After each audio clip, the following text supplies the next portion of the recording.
રાજ્યમાં હવામાન નિષ્ણાંત અંબાલાલ પટેલની વધુ એક આગાહી। રાજ્યમાં 1 થી 3 ઓગસ્ટ વિવિધ ભાગોમાં વરસાદ રહી શકે છે। રાજ્યના કેટલાક ભાગોમાં ભારે વરસાદની શક્યતાઓ વ્યક્ત કરવામાં આવી છે। 6 થી 10 ઓગસ્ટ દરમિયાન વરસાદી ઝાપટાની શક્યતા વ્યક્ત કરાઈ છે।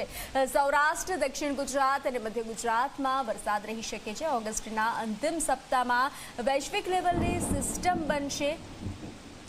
સિસ્ટમના કારણે મુંબઈ, મહારાષ્ટ્રમાં ભારે વરસાદ રહી શકે છે, તો સૌરાષ્ટ્રના કેટલાક ભાગોમાં પૂરની શક્યતા વ્યક્ત કરવામાં આવી છે।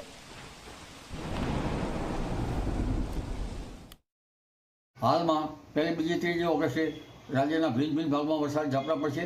6 થી 10 ઓગસ્ટમાં વધુ વરસાદી ઝાપટા પડવાની શક્યતા રહેશે। 18થી લગભગ 20-22માં કેટલાક ભાગમાં ભારે વરસાદ ઝાપટા પડવાની શક્યતા રહેશે।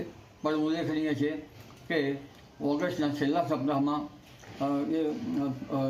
એમજીઓની સ્થિતિ લગભગ 12, 13, 14 જુલાઈથી મજબૂત થતાં જે વૈશ્વિક લેવલની સિસ્ટમ છે ત્યાંની અસર ભારત ઉપર આવતા હળવો બંગાળ ઉપસાગરમાં ડીપ ડિપ્રેશન બનવાની શક્યતા છે, જેની અસર અરબી સમુદ્રમાં પણ આવશે અને મુંબઈ, મહારાષ્ટ્ર, દક્ષિણ ગુજરાતના કેટલાક ભાગમાં 8 થી 10 ઇંચ વરસાદ થવાની શક્યતા રહેશે। સૌરાષ્ટ્ર, ગુજરાતના કેટલાક ભાગમાં પૂર આવવાની શક્યતા રહેશે।